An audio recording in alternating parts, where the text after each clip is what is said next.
اب گلوں کا ہے یہ گلشن جامعہ کعب العلوم، اور ولیوں کا ہے مسکن جامعہ کعب العلوم، اور ولیوں کا ہے مسکن جامعہ۔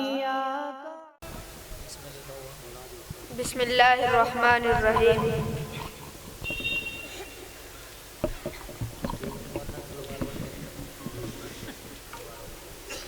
الحمد للہ رب العالمین، والصلاة والسلام علی سید المرسلین محمد وآلہ وصحبہ اجمعین، اما بعد فقد قال اللہ تعالی فی کلامہ العزیز، اعوذ باللہ من الشیطان الرجیم، بسم اللہ الرحمن الرحیم۔ فلولا نفر من كل فرقة منهم طائفة ليتفقهوا في الدين ولينذروا قومهم إذا رجعوا إليهم لعلهم يحذرون۔ صدق اللہ العظیم۔ وطن کا ذرہ ذرہ ہے یہاں اس بات پر شاہد، مدارس کے ثبوت اس ملک کے جانباز غازی ہے۔ سیاسی کھیل ہے ورنہ یہ دشمن بھی سمجھتا ہے کہ اسلامی مدارس مرکز کردار سازی ہے۔ محترم حضرات اور سامعین کرام، جب ہندوستان کی سرزمین پر انگریزوں کا ناپاک سایہ پڑا تو پورے ملک میں فرنگیوں نے اپنا جال بچھایا۔ وہ اپنے شاطرانہ اور عیارانہ چالوں سے برسر اقتدار ہوئے۔ ملک کے ہر خطے پر ان کا تسلط ہوا۔ انگریزوں نے باشندگانی وطن کے گلے میں محکومی و غلامی کا پھندا ڈالنا شروع کیا۔ ملک کے معصوم اور پاک باز خواتین فرنگیوں کی عیاشی عیش و خوشی کا شکار ہونے لگے۔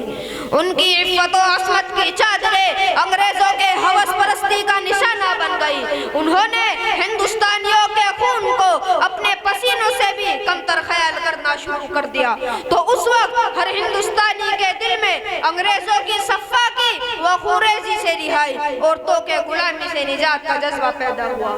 ہر شخص برسرے پیکار تھا اور ہر طرح کی جانی و مالی قربانی پیش کرنے کے لیے تیار۔ استقلال و حریت کے خاطر سرفروشی کے ملک گیر تحریک چلائی گئی اور ہر شخص یہ راگ آلاپتا نظر آیا۔ سرفروشی کی تمنا اب ہمارے دل میں ہے، دیکھنا ہے زور کتنا بازوئے قاتل میں ہے۔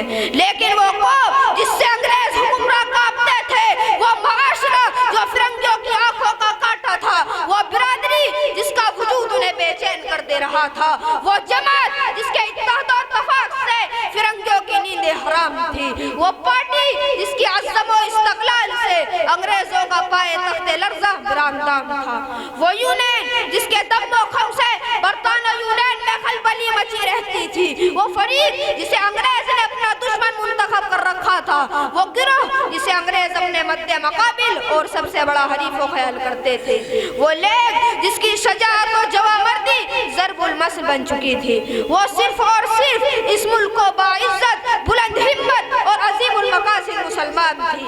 اس سے بڑھ کر مسلمانوں کا مضبوط دینی اعتقاد، ان کا ٹھوس مسلکی مزاج اور ان کے دلوں میں معجزن پائیدار جذبہ جہاد حکومت کے خاتمے کا سب سے بڑا ہتھیار تھا۔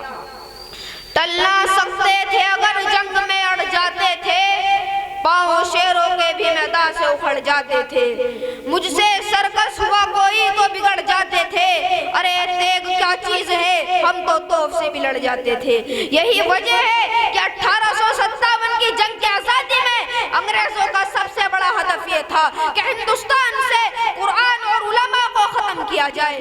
ان کا بنیادی مشن یہ تھا کہ علماء کے تیار کرنے والے مدارس اسلامیہ کے سلسلے کو بند کر دیا جائے، ان مدارسوں کی کڑی کو ختم کر دیا جائے اور صفائے ہستی سے اسلامی مرکز کا نام و نشان مٹا دیا جائے۔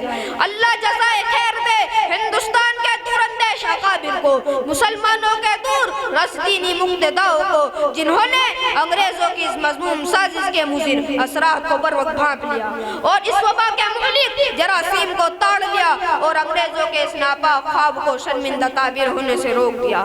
حضرات، اکابر نے اس ملک میں دین و اسلام کے تحفظ و بقا کی خاطر جگہ جگہ مدارسوں کی بنیاد رکھی. ہندوستان میں ایمان و یقین کی شمع روشن رکھنے کے لیے جگہ جگہ دینی مکاتب کا قیام فرمایا اور اپنے خون جگر سے ان دینی اداروں اور اسلامی مرکزاروں کی آبیاری اور آبپاشی کی. ہمارے پیشرو بزرگ اچھی طرح جانتے تھے کہ جب تک مسلمان قرآن و سنت سے جڑے رہیں گے ان کے دلوں میں مر مٹنے کا جذبہ باقی رہے گا. جب تک ہندوستان میں مدارس باقی رہیں گے مسلمان اپنے عقائد اور افکار و خیالات سے پختہ رہیں گے اور اسی کی بدولت انہیں ہر میدان میں فتح و کامرانی نصیب ہوگی. مٹایا کیسر و کسریٰ کے استبداد کو جس نے وہ کیا تھا زور حیدر فخر بوزر صدق سلمانی.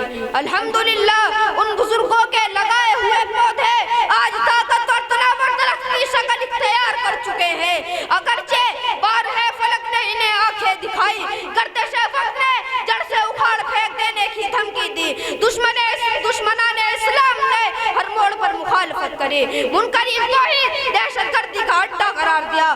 گاؤں پرستوں غیر ملکی سرگرمیوں میں ملوث بتلایا مگر ان مدارسوں کے جاباز سپوتوں نے دنیا کے ہر چیلنج کا مقابلہ کیا.